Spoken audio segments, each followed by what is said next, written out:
말씀인데요. 오늘은 본문을 1절부터 10절까지만 저희들이 함께 나누도록 하겠습니다.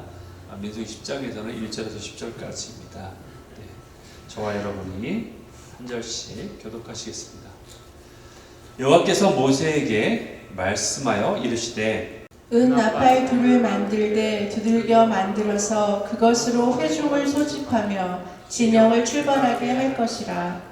나팔 두 개를 불 때에는 온 회중이 회막 문 앞에 모여서 내게로 나아갈 것이요 하나만 불 때에는 이스라엘의 천부장된 지휘관들이 모여서 내게로 나올 것이며 너희가 그것을 크게 불 때에는 동쪽 진영들이 행진할 것이며 두 번째로 크게 불 때에는 남쪽 진영들이 행진할 것이라. 떠나려 할 때에는 나팔 소리를 크게 불 것이며 또 회중을 모을 때에도 나팔을 불 것이나 소리를 크게 내지 말며 그 나팔은 아론의 자손인 제사장들이 불지니 이는 너희 대대의 영원한 율례니라. 또 너희 땅에서 너희가 자기를 압박하는 대적을 치러 나갈 때에는 나팔을 크게 불지니 그리하면 너희 하나님 여호와가 너희를 기억하고 너희를 너희의 대적에게서 구원하시리라.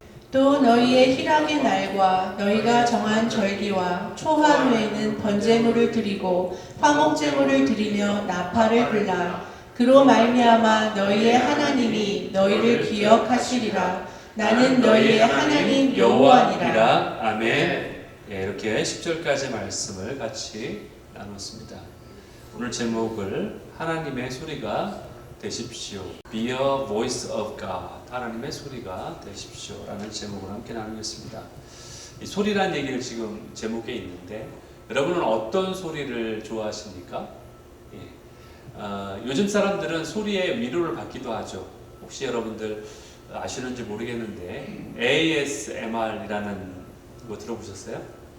예. ASMR이라고요. 젊은이들이 많이 요즘에 많이 유행하는 뭐 지금도 유행하긴 하는데 예전에 한참 유행했었는데 고요함 속에 들려오는 조그만 소리를 ASMR이라고 해요. 그래서 바스락거리는 소리, 조용한데 바스락거리는 소리만 나는 거죠. 그걸 조금 미세하게 이렇게 녹음시킨 거예요.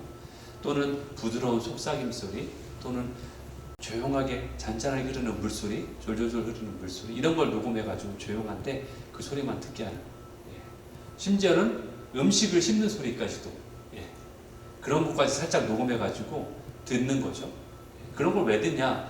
고요하게 들리는 소리 가운데 어떤 마음을 편안하게 안정시켜주는 어떤 그러한 소리가 되는 거죠. 그래서 거기에서 마음의 평안을 얻고자 하는 이유에서 그렇게 하는 겁니다.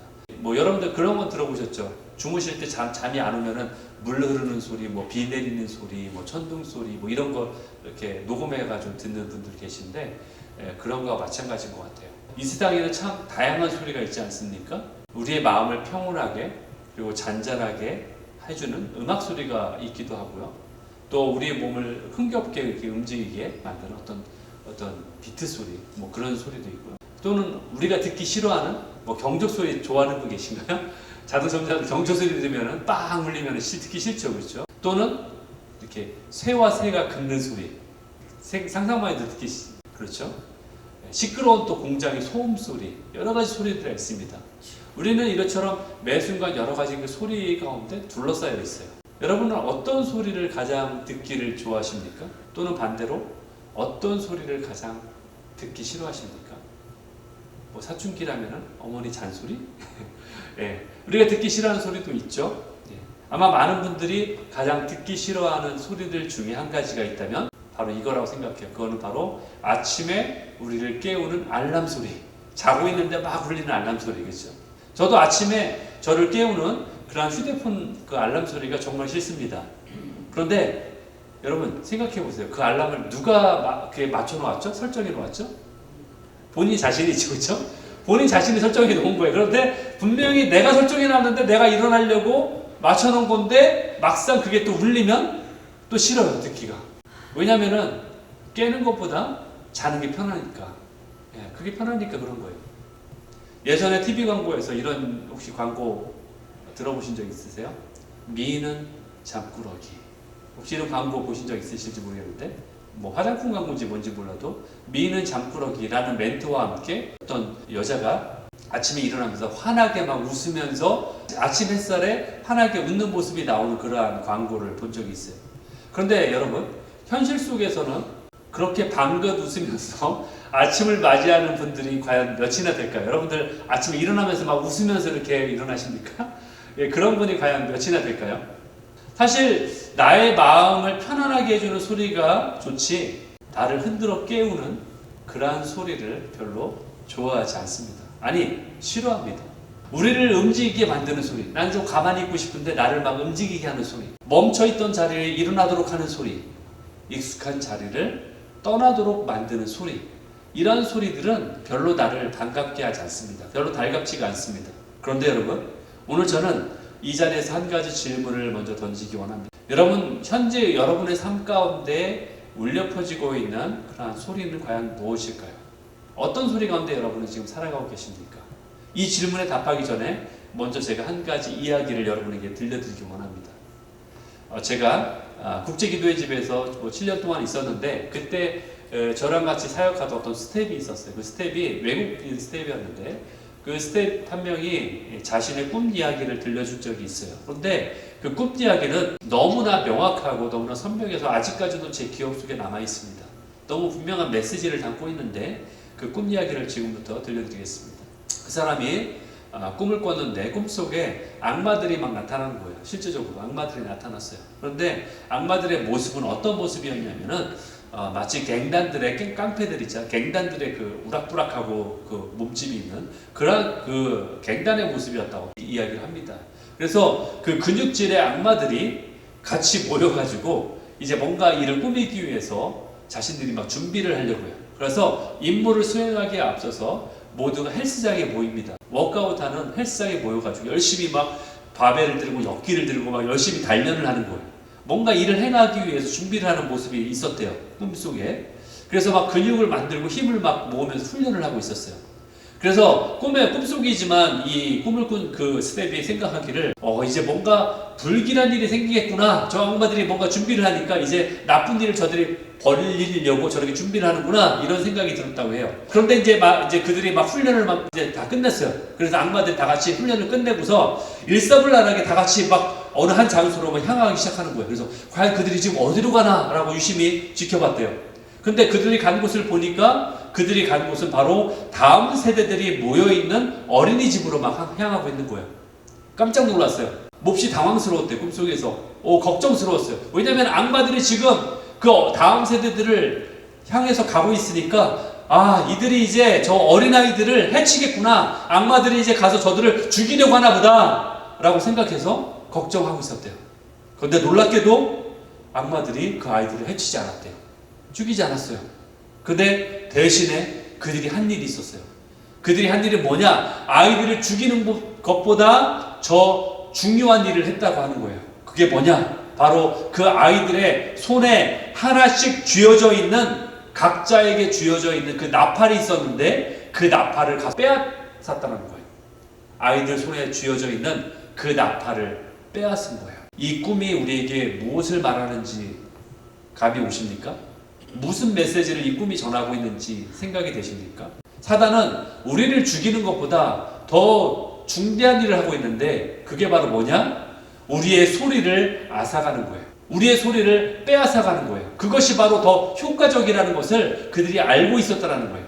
우리가 복음을 선포하지 못하도록, 우리가 예배하지 못하도록, 우리가 기도하지 못하도록 우리의 소리를 앗아가는 게 그들이 하는 최고의 효과적인 일이라는 거예요. 바로 그것이 사단의 전략이라는 거죠. 바로 이 꿈을 통해서 알게 했다는 거예요. 그렇다면 우리에게 질문이 생기죠. 우리에게 빼앗으려 했던 그 나팔은 도대체 무엇을 말하는 걸까? 성경은 이 나팔에 대해서 무엇이라고 말하고 있는지 오늘 본문이 바로 그것을 알려주고 있어요. 오늘 본문 민수기 10장이 바로 그것을 우리에게 알려주고 있습니다. 오늘 본문의 상황도 어떤 상황이냐면은 이스라엘 백성들이 광야로 들어가기 바로 직전의 그 상황이었어요. 지난주에 우리가 함께 나눴던 그 상황하고 똑같습니다. 여전히 그 상황이에요. 하나님은 근데 그들을 준비시키고 있어요. 그 당시에 이스라엘 백성은 60만 명이에요. 한국의 예전의 군대 숫자죠. 그런데 여자들, 아이들, 노인까지 합하면 200만이 넘는 그러한 대규모의 그러한 인구수였어요. 그런데 당시 생각해 봅시다. 그 당시에는 여러분 마이크 이런 거 없었어요. PA 시스템 없었어요. 확성기 이런 거 없었습니다. 그런데 어떻게 이 많은 사람을 200만 명이나 되는 그러한 사람들을 통솔할 수 있을까요?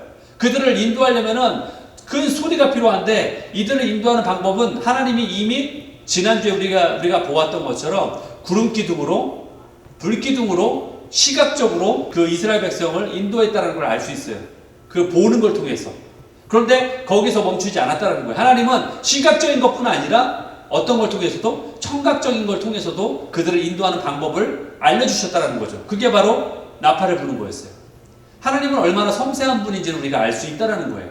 시각적인 것, 청각적인 걸 통해서 인도하고 계시다는 거죠. 민수기 10장 오늘 본문 1절 2절에 보니까 하나님께서 모세에게 말씀하시되 은나팔 2개를 만들어서 두들겨서 그걸 만들어라. 그리고 그걸 통해서 회중을 소집하고 진영을 출발할 수 있도록 신호를 보내라. 지금 이렇게 말씀하고 계세요. 그런데 여기 3절에 보니까 나팔을 2개를 불 때는 온 회중이 회막 앞에 모이는 거다라는 거예요. 즉, 이 2개의 나팔을 함께 길게 불면은 그 뜻은 뭐냐? 온 회중한테 자, 회막은 뭐예요? 성막을 얘기하죠. 하나님의 성막. 그 앞에 모이라. 그런 뜻이라는 거예요. 4절에 보니까 하나만 불 때는 어떻다? 그때는 지휘관들이 모여라. 내게로 나올 것이다. 그러니까 하나만 불면은 지도자들인 천부장들이 모이라는 신호라는 거예요. 그리고 5절에 보니까 그것을 크게 불면은 동쪽 진영에 있는 지파들이 너희들이 행진할 것이다 라고 말하고 있어요. 그리고 6절에 보니까 두 번째로 크게 다시 불면은 남쪽에 있는 진영들이 너희들이 행진하는 신호다 라고 말하고 있어요. 그리고 9절에 보니까 너희들이 대적을 치러 나갈 때도 나팔을 크게 불어야 된다. 그리고 너희가 절기 때에도 그렇게 해야 된다 라고 말씀하고 있어요. 여러분, 그러니까 이 나팔 소리를 정리하자면 이런 거예요. 이 나팔을 불 때 어떤 신호인데 백성들이 어떤 반응을 보여야 되는가? 나팔을 하면 그거에 따라 행동해야 되는 거죠. 어떤 반응을 해야 되냐면은 모이라는 거예요. 첫째. 그리고 행진하라는 거예요. 전진하라는 거예요. 그리고 세 번째로 적과 대적하라는 거예요. 이 세 가지를 요약하면 이 세 가지의 행동을 너희가 반응으로 보여야 된다. 그게 나팔 소리의 의미라는 거예요. 여기에는 우리 신앙의 핵심이 담겨져 있다는 거죠. 이 세 가지를 우리가 함께 살펴보겠습니다. 첫 번째, 모이라는 신호죠. 모이라. 너희가 모여라. 회막 앞에, 즉 성막 앞에 모여라. 이때는 모세 성막이라고 부르잖아요. 회막 앞에 모여라. 성막 앞에 모여라. 여러분, 회막 앞에 모인다는 뜻이 뭘까요? 지금으로 말하자면 주님의 임재 앞에 모여라. 성막 앞에 모여라. 언약궤 앞에 모여라. 예배하라는 거죠. 예배로 너희가 모여라. 주님 앞으로 모여라. 그 뜻이에요. 우리가 10절에서 확인할 수 있지 않습니까? 그러면서 너희가 절기 때에 번제물을 드리고 화목제물을 드리고 그때 내가 나팔을 불 것이다 라고 나와 있어요. 바로 이것은 예배에 대한 반응을 얘기하는 거예요. 그렇게 불면은 너희가 가만히 있어라 그게 아니죠. 그렇죠? 불면 어떻게 하라? 모여라 이 뜻이에요. 모여라. 나팔 소리를 불면 모여라. 반응을 얘기하는 거예요. 그 반응은 바로 우리에게 하신 말씀이죠. 바로 우리를 먼저 사랑하신 그 사랑에 대한 합당한 반응이에요. 마태복음 22장 37절 38절 여러분 아시는 말씀이죠. 첫 계명에 대한 말씀. 너희는 너의 마음을 다하고 목숨을 다하고 뜻을 다하여 주 너의 하나님을 사랑하라. 이게 바로 첫째 계명이다. 누가 말씀하셨어요? 예수님이. 이게 나팔을 분 거예요. 예수님이 우리에게 알려주신 거예요. 나팔을 분 거예요. 너희가 모여야 된다. 하나님께 모여서 예배해야 된다. 여러분 이것은 법이 아닙니다. 물론 하나님이 첫째 계명이라고 했으니까 명령이구나 라고 생각해서 우리가 이걸 부각시켜서 이게 법인 것처럼 또는 규칙인 것처럼 또는 율법인 것처럼 생각하지만 사실은 이게 법이나 규칙이나 율법이 아니라는 거예요. 이것은 뭐예요? 우리의 반응이어야 되는 거예요. 마땅한 반응. 왜 마땅하냐? 제가 마땅하다라는 표현을 쓰니까 마치 이것이 우리에게 이게 우리의 의무구나라고 여러분들이 생각할 텐데 그게 아니에요. 제가 마땅하다는 표현을 쓴 것은 이것이 의무라서가 아니라 이것이 너무나 자연스러운 행동이어야 되기 때문에 이것이 너무나 합당하고 너무나 당연한 우리의 반응이어야 하기 때문에 제가 마땅이라는 표현을 쓴 거예요. 그럼 왜 당연하느냐? 왜? 주님이 우리를 먼저 사랑하셨기 때문에 주님이 우리를 먼저 그의 목숨을 주셨기 때문에 그 사랑에 보답하고 반응하는 합당한 반응이기 때문에 마땅하다는 표현을 제가 쓰고 있는 거예요. 왜냐하면 우리에게는 그것이 감사로 여겨질 수밖에 없기 때문입니다. 그분이 먼저 우리를 사랑하신 거예요. 그러니 너도 나를 사랑하길 원한다. 주님이 말씀하시는 거죠. 그러니까 그거에 합당하게 우리가 반응하는 거죠. 주님이 우리를 사랑하지 않았는데, 여러분 반대로 생각해 보세요. 주님은 우리를 사랑하지도 않았는데 여러분에게 이게 규칙이니까, 이게 법이니까, 이게 율법이니까, 이게 의무니까, 마땅한 거니까 여러분을 사랑해야 됩니다 라고 말하는 게 아니잖아요. 그렇죠? 주님이 먼저 우리를 사랑하셨어요. 그렇기 때문에 우리가 주님을 사랑하라는 거예요. 그것을 우리에게 말씀하시면서 이게 너희의 첫째 계명이다 라고 말씀하시는 거예요. 우리한테 나는 너를 사랑하지 않아, 그러나 넌 나를 사랑해야 되라는 것이 아니라는 것을 우리가 착각하지 말라는 거예요. 이미 우리를 보여주셨어요. 그 사랑을, 목숨까지 주신 것을 우리에게 이미 보여주셨다는 거예요. 그러니까 우리에게 마땅한 반응으로 나와야 된다라고 주님이 말씀하시는 거예요. 그런데 너무나 마땅한 건데, 너무나 합당한 반응인데 주님 앞에 이렇게 예배 드릴 때 주님은 어떻게 하신다? 이것을 기뻐하신다라는 거예요. 우리말에도 그런 속담이 있잖아요. 옆구리 찔러 절 받는다 말, 이런 표현이 있잖아요. 그와 똑같은 거예요. 우리는 옆구리 찔러 절을 했는데도 그것을 그냥 잘했다라고 기뻐하신다라는 거예요. 주님이. 당연한 건데도, 이게 너무나 당연한 우리의 반응이어야 되는 건데, 너무나 당연한 반응을 우리는 하고 있는 건데, 그럼에도 불구하고 주님이 그것을 기뻐하신다. 우리의 예배를 기뻐하신다. 민수기 10장 10절 후반에 나와 있죠. 너희 하나님이 그것을 기억하실 것이다. 그런 너희를 기억하실 것이다. 우리를 기뻐한다는 얘기. 여러분, 우리가 주님 앞에 예배를 드리는 거는요, 너무나 당연한 거예요. 왜냐하면은 주님은 우리의 창조주이시기 때문에, 우리는 그분의 피조물이잖아요. 이것을 믿는 사람이라면은 당연히 예배를 드리는 자가 당연한 거예요. 우리의 창조의 목적이 그거기 때문에. 그런데 그러한 예배를 통해서 우리를 기억하신다라고 분명히 말씀하신다는 거죠. 왜 그래요? 주님은 우리를 인격적으로 대하시기 때문에 그래요. 우리를 어떤 하인이나 종처럼 취급해서 대하고, 네가 나에게 하는 행동이 마땅한 거기 때문에 나는 받아도 마땅해, 이것을. 그러니까 너희는 당연히 그렇게 해야 되라고 우리를 그렇게 보시는 게 아니라, 우리를 인격적으로 맞으시는 아버지이기 때문에, 그러면 선하신 분이기 때문에 우리를 그렇게 생각하신다는 거예요. 사무엘상 2장 30절에 이런 말씀이 있어요. 이스라엘 하나님 나 여호와가 말한다. 나를 존중히 여기는 자를 내가 너희를 존중히 여길 것이다. 영어 표현이 저는 더 좋아요. For those who honor me, I will honor you. honor라는 표현이 뭐예요? 존경하는 거, 존중히 여기고 경외하는 거잖아요. 심지어 그분이 우리를 언어한다는 거예요. 이 표현이 너무나 좋지 않습니까? 주님은 우리를 존중히 여기십니다. 우리를 존귀하게, 귀하게 여기십니다. 첫 번째 반응은 모여라, 예배하라. 두 번째는 전진하라죠. 전진하라. 세 번째는 뭐예요? 적과 싸워라, 대적하라. 여러분, 나팔을 불어 우리를 기억하실 때 우리에게 어떤 결과가 있는지를 말씀하고 계세요. 민수기 10장 9절에 보니까 끝에 뭐라고 나와 있어요? 너희를 너희의 대적에게서 구원하겠다. 이런 결과를 우리에게 약속하고 있는 약속이에요. 내가 나팔 불면 너희는 나가 싸워. 그런데 그 결과는 나는 모르겠어. 니네가 뭐 잘하면 이기겠지. 니네가 좀 잘 싸워서 이겨봐. 이게 아니라, 우리한테 떠넘기는 게 아니라 내가 너희를 이기게 할 것이다. 약속하시는 거죠. 너희 대적을 이기게 할 것이다. 이스라엘 백성들은요, 이제 가나안 땅을 향해 떠나면서 수많은 전쟁을 치르게 되잖아요. 그렇죠? 하나님의 길을 가는 백성들에게 있어서 이 전쟁이라는 것은 필수적인 거예요. 항상 있는 거예요. 사실 우리는 전쟁을 위해서 부름받은 자들이에요. 여러분들은 사실은 훈련소에 와 있는 것 똑같아요. 전쟁을 위해서 부름받은 자들이라는 거예요. 군인하고 똑같아요. 그래서 우리는 영적 군사라고 하잖아요. 어떤 전쟁이에요?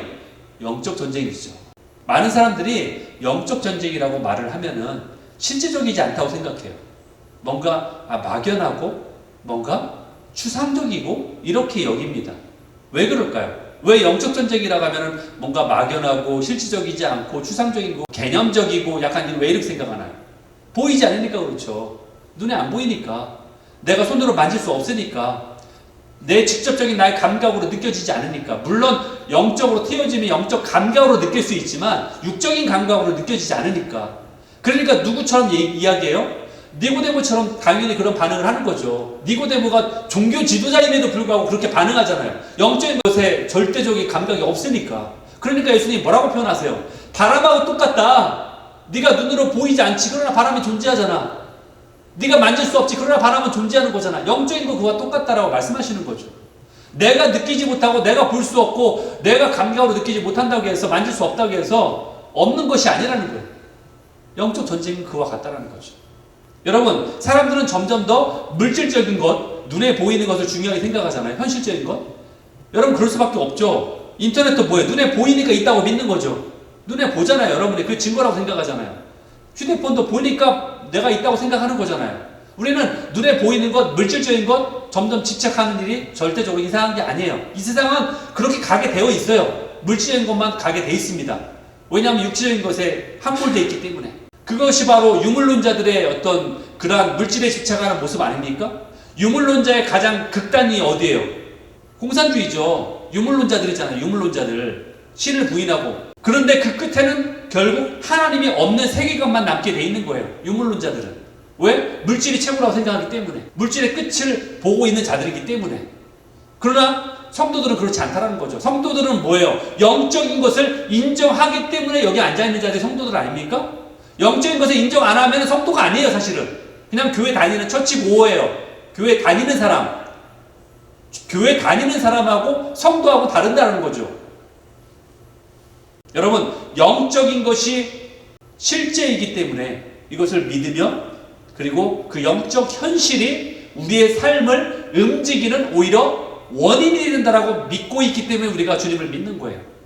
그리고 영적인 것이야말로 진짜이기 때문에 오히려 육적인 세계에 영향을 미치게 되는 거예요, 여러분.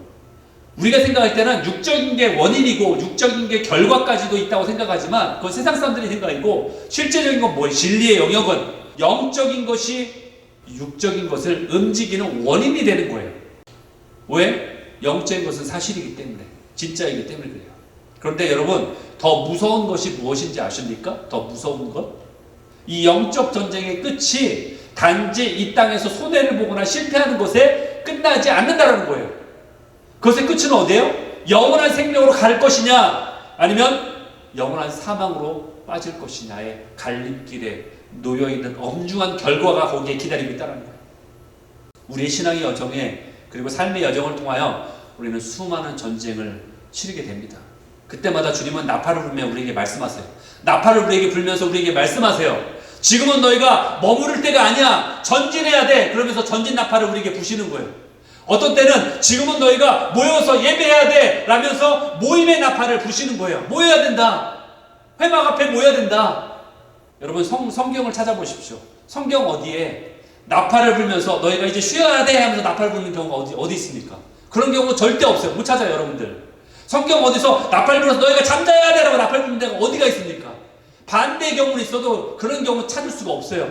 왜 그렇습니까? 이건 당연한 얘기죠. 나팔이라는 것은 경고의 의미를 지니기 때문에 그래요. 나팔 자체가. 어느 누구든 잠자는 것을 깨우는 나팔 소리를 즐겨 들으려 하지 않습니다. 왜냐하면 잠자는 상태로 있는 게 편하니까. 그게 좋으니까. 깨어나는 것은 쉽지 않습니다. 그러나 주님은 우리에게 경고의 나팔을 불고 계시죠. 이제 일어나라. 이제 깨어나라. 귀 있는 자가 되어라. 우리에게 말씀하시는 거예요. 그리고 한 걸음 더 나아가서 우리에게 뭐라고 말씀하시느냐? 이제 너희는 왕같은 거룩한 제사장이 되어서 예전에 제사장들이 나팔을 불었던 것처럼 너희들도 경고의 나팔을 불어야 된다. 그렇게 말씀하시는 거예요. 한 발 더 나아가는 거예요. 너희 부르심을 수행해야 된다. 10장 8절에 나와 있죠. 그 나팔은 아론의 자손이 제사장들에게 주어진 것인데 그게 뭐다? 너희 대대로 영원한 율례니라. 우리에게 주어진 부르심의 확인을 지금 해주고 있는 거예요. 이것이 주님이 우리를 부르신 부르심입니다. 그런데 여기 한 가지 더 질문이 있죠. 그렇다면 이 부르심을 실제로 살아낸 성경의 샘플이 어디 있습니까? 있습니다. 여러분 있어요. 성경에 보면은 주님 앞에서 소리를 바라는 인생으로 살다간 인생이 있어요. 그 사람이 누구예요? 침례 요한이에요. 침례 요한.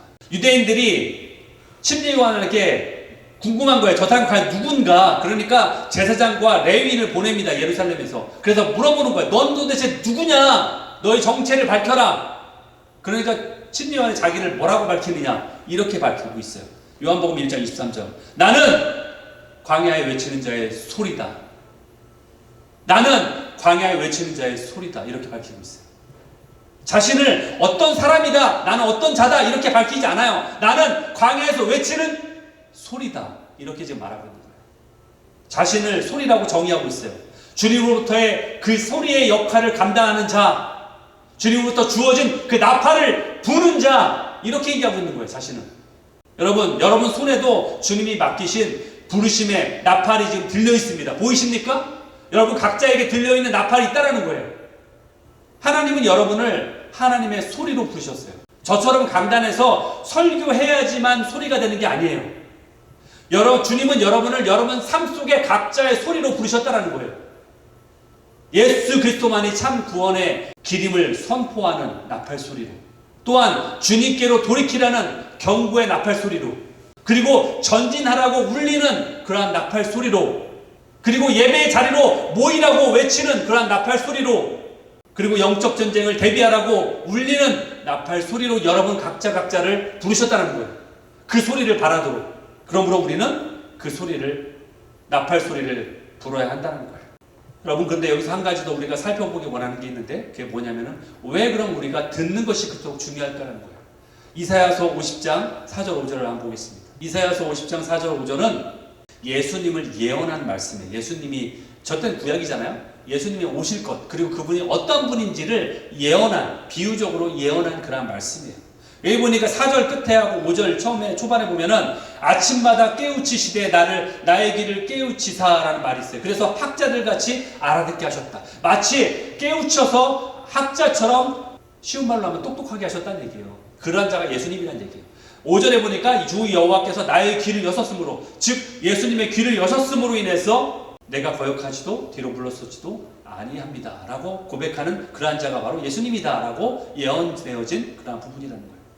여기서 주목할 것이 이거죠. 듣는 귀가 바로 올바른 반응과 연결된다는 거예요. 올바로 알아들었기 때문에 올바른 반응으로 나타난다는 거예요. 본문이 지금 그걸 말하고 있어요. 그래서 내가 거역하지도 뒤로 물러서지도 않는 결단까지도 나오게 되는 거예요. 올바로 들었기 때문에 올바로 깨닫게 됐고, 그래서 그런 결과로 행동으로 반응했다는 거예요. 그러한 자가 바로 예수 그리스도시라고 분명히 말하고 있어요. 그렇습니다. 우리가 무엇을 듣느냐는 우리의 삶과 행동으로 나타나게 돼 있다는 거예요. 듣는 게 왜 중요한가? 로마서 10장 17절에도 나와 있잖아요. 그러므로 믿음은 어디서 난다? 들음에서 난다. 믿음은 들음에서 생겨난다. 그런데 그 들음이 뭐다? 그리스도의 말씀으로 말미암는 들음이다. 성경의 말씀이다라고 말하고 있지 않습니까? 믿음은 들음에서 나는 거예요. 그 들음은 하나님의 말씀이에요. 그리스도의 말씀이에요. 그렇기 때문에 우리가 주님의 진리를, 그 말씀인 진리를 듣는 것이 중요하다. 진리를 들어야 우리가 진리대로 행할 수 있는 반응이 나온다는 거예요. 듣는 게 그래서 중요하다는 거예요. 로마서 10장 14절에 이런 중요한 말씀이 있지 않습니까? 듣지 못한 사람이 어떻게 믿을 수 있느냐? 듣지 못하는데, 진리를 못 듣는데 어떻게 믿을 수 있냐? 전파하는 사람이 없는데 어떻게 들을 수가 있냐? 이 말씀이 우리에게 도전이 되지 않습니까? 그러므로 우리는 나팔 소리를 들려줘야 된다는 거예요. 여러분, 그 선포하는 소리가 바로 여러분 한 사람 한 사람인 거예요. 주님이 여러분을 그러한 소리로 부르셨습니다. 이제 결론 짓겠습니다. 사랑하는 성도 여러분, 우리는 여러분이 진리를 이제 선포하고 나팔을 들어서 진리를 외쳐야 되고 불어야 되는데, 여러분들 망설여질 때가 있잖아요. 왜 망설여집니까? 왜냐면은 여러분이 마치 진리를 증명해야 될 것처럼 부담이 있기 때문에 그래요. 여러분이 그 진리를 외칠 때 사람들이 그거 가짜다, 그게 진리가 아니다라고 여러분 부담스러워서 그 진리를 외치기가 꺼려지는 것이 아닙니까? 근데 생각해 보세요, 여러분. 진리는요, 우리가 만들어내야 하는 것이 아니기 때문에 여러분이 부담을 가질 필요가 없는 거예요. 진리는요, 그 자체로 그냥 진리일 뿐이에요.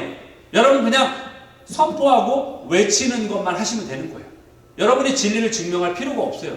만약에 우리가 성경의 진리를, 또는 우리가 그 성경의 진리를 다 설명하지 못한다면, 그것은 성경의 진리가 아니기 때문에 우리가 증명해 보이지 못하는 것이 아니라, 오히려 우리 인간이 그 깊은, 그 크신 진리를 다 담아내기에는 너무나 연약하고 제한된 존재이기 때문에 그 진리를 증명하지 못할 뿐이에요. 그러므로 우리는 담대하게 진리를 전해야만 하는 것입니다. 우리는 하나님의 소리를 맡은 자로 주께서 우리에게 들려주신, 우리에게 손에 들려주신 그 나팔을 불어야만 합니다.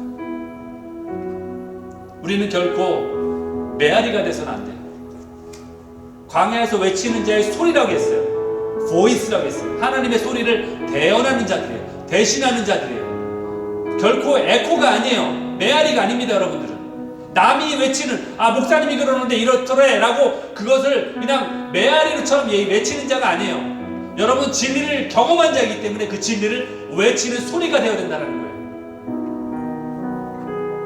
우리는 다른 사람의 귀를 즐겁게 해주는 ASMR이 아니에요.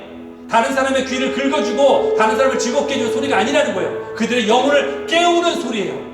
그들이 듣기 싫어하지만 마치 알람 소리처럼 듣기 싫어하는 소리처럼 그들의 영혼을 깨우는 소리가 되어야 된다는 거예요.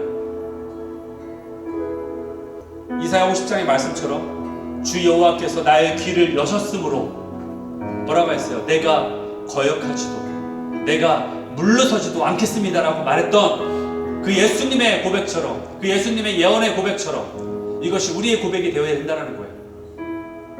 이미 우리는 진리를 아는 자이기 때문에, 먼저 부름을 받은 자들이기 때문에 우리가 그 말씀과 그 진리를 선포할 책임이 우리에게 있다는 거예요. 그 진리를 전하지 않는데 누가 들을 것이며 전하는 자가 없는데 어찌 들을 수 있냐라고 말씀한 것처럼 우리가 그 진리를 선포해야 되는 부르심이 우리에게 있다는 것입니다. 여러분, 요엘서에 보면 여호와의 날에 대한 경고가 나와요.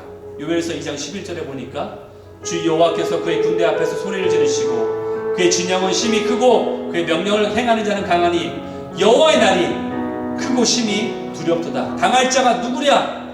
당할 자가 누구랴? 이걸 누가 감당할 수 있으랴? 이 얘기예요.